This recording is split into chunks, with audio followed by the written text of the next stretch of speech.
Bonjour les amis, bonjour à tous. Alors les amis, comment ça va en ce 10 mai où on a un temps magnifique. On devrait avoir des températures proches de 22 degrés. Et j'ai une bonne nouvelle à vous annoncer les amis. D'abord, les hirondelles sont de retour depuis environ une quinzaine de jours. Il y en avait quelques-unes il y a 15 jours. Je les voyais en vélo. Et ce que je voulais vous dire aussi, c'est que c'est une très bonne journée.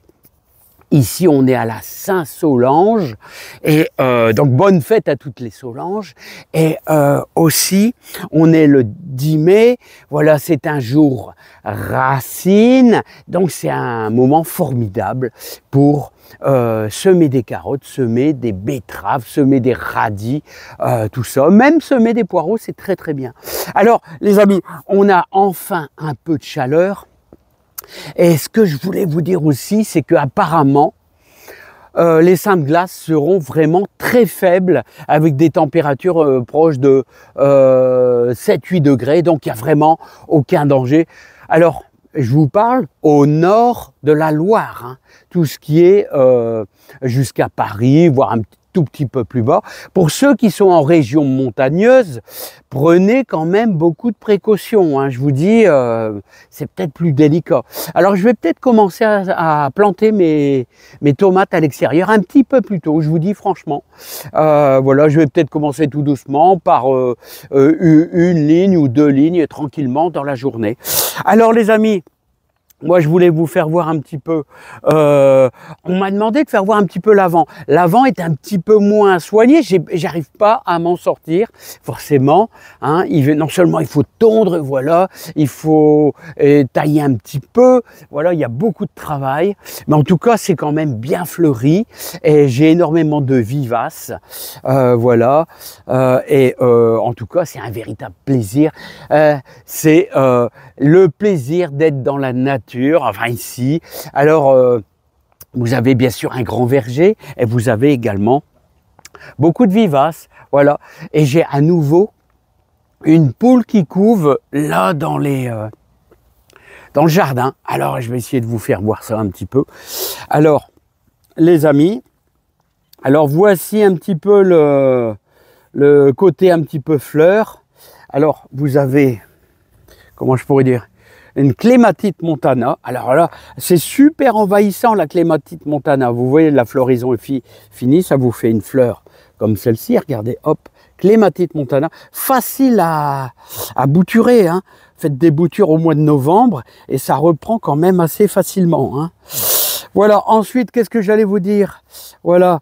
Bon, donc il y a beaucoup de vivaces. Et là, c'est un rosier que j'ai multiplié il y a 2 ans, il a mis longtemps à se lancer. Bon, le problème, c'est qu'il y a des périodes de sécheresse et il y a beaucoup même des vivaces qui sont en souffrance. Hein. Alors, j'adore cette rampante, là, regardez.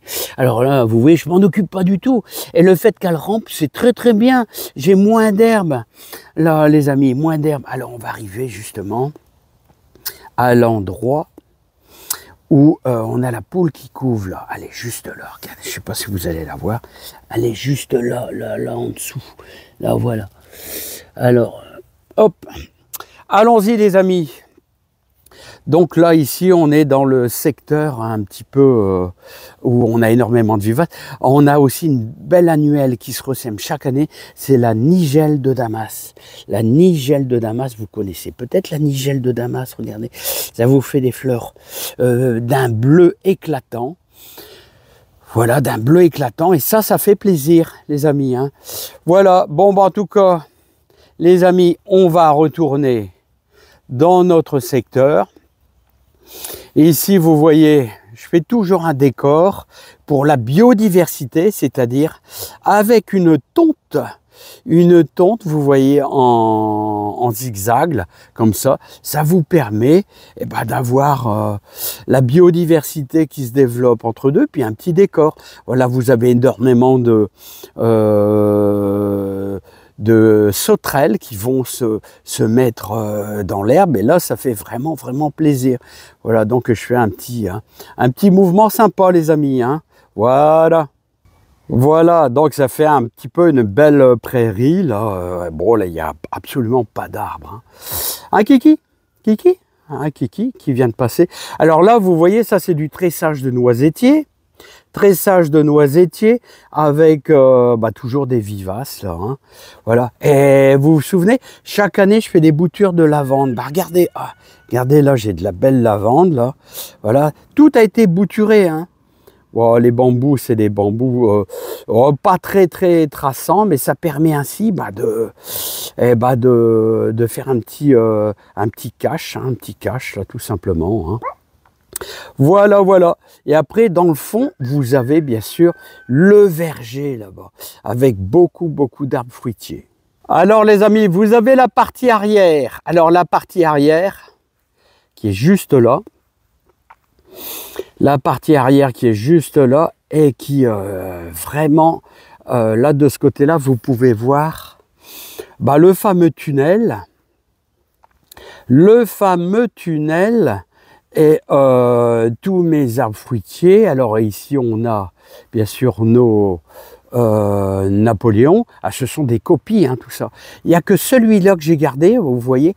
Alors celui-là, c'est celui d'origine, c'est toujours une racine de mon cerisier à haute vie qui est mort, là, cerisier un petit peu sauvage, mais c'est un cerisier à haute vie. Oh, je ne sais plus le nom, les amis, comment ça s'appelle, hein, qui n'a rien à voir. Et justement, il nous a fait des centaines et des centaines de drageons. Et je me sers de ça justement pour faire des copies de cerisier. Alors, c'est-à-dire, ici, ce sont des Napoléons. Napoléon, les amis. Voilà, et avec ça, on fait des greffes. Là, vous voyez les greffes. Ça, c'est une ancienne greffe d'il y a environ, je sais pas, 2 ans. Celle-ci, elle pousse lentement. Voilà, les amis. Si ça vous dit, on va... Ouais, ça, c'est un boule de neige. Vous avez un peu de lilas. Voilà. Si ça vous dit, on va en direction du tunnel. Alors, le tunnel, les amis... Le voici, le fameux tunnel à rosier, où il y a à nouveau une clématite montana. Hein, et vous avez aussi autre chose, il y a aussi une vigne que j'avais bouturée il y a des années, les amis. Allez, on y va si ça vous dit. C'est parti. Alors, tout ce que je peux vous dire, les amis, c'est que ce fameux tunnel, je l'ai réalisé. Vous savez, avec du fer à béton, enfin du maillage, avec des tubes, vous voyez, que j'ai récupéré, fer à béton. Alors j'ai dû regrouper 2 morceaux de fer à béton, vous voyez que j'ai mis avec du fil de fer. Ça va très bien, hein. Et vous retrouvez le plan, si vous voulez le plan, vous tapez, je crois, arcade F1 RCX, vous allez retrouver cette arcade et vous allez retrouver ce tunnel arcade F1 RCX. Vous pouvez retrouver toutes les dimensions. Hein, je ne sais plus combien j'ai mis, j'ai bien mis 1,50 m. Là, tout simplement, les amis, hein, ça c'est encore des arbres que j'ai greffés. Voilà, et là on arrive bien sûr au verger et au poulailler. Bon, voilà, on m'avait demandé de vous refaire voir un petit peu. Regardez le géant d'Edelfingen, hein. C'est magnifique, un peu moins sucré que notre fameux Napoléon que je copie sans arrêt, hein. Oh, j'en ai vraiment tout plein, hein. Bon, les amis, je vous envoie plein de joie, plein de bonheur, hein, n'est-ce pas les 2 cocos? Les 2 cocos, comment ça va les 2 cocos? Je vous laisse, moi j'ai du travail. Ah ouais, il y a beaucoup de boulot les amis, il y a beaucoup de boulot. Non seulement il faut désherber, mais c'est un moment super.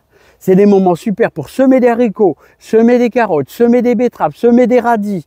Voilà, on est un jour racine, c'est nickel, hein. Bon, les haricots verts, vous pouvez faire ça n'importe quand, jusqu'au 15 août. N'oubliez pas, il est encore temps, vous pouvez semer des courgettes et des courges et des potimarrons sans problème. Allez, je vous dis à bientôt, portez-vous bien, plein de joie, plein de bonheur. Voilà, c'est fait. J'ai fait cette vidéo pour récompenser la personne qui me demandait l'avant du jardin. Allez, à bientôt, bye bye.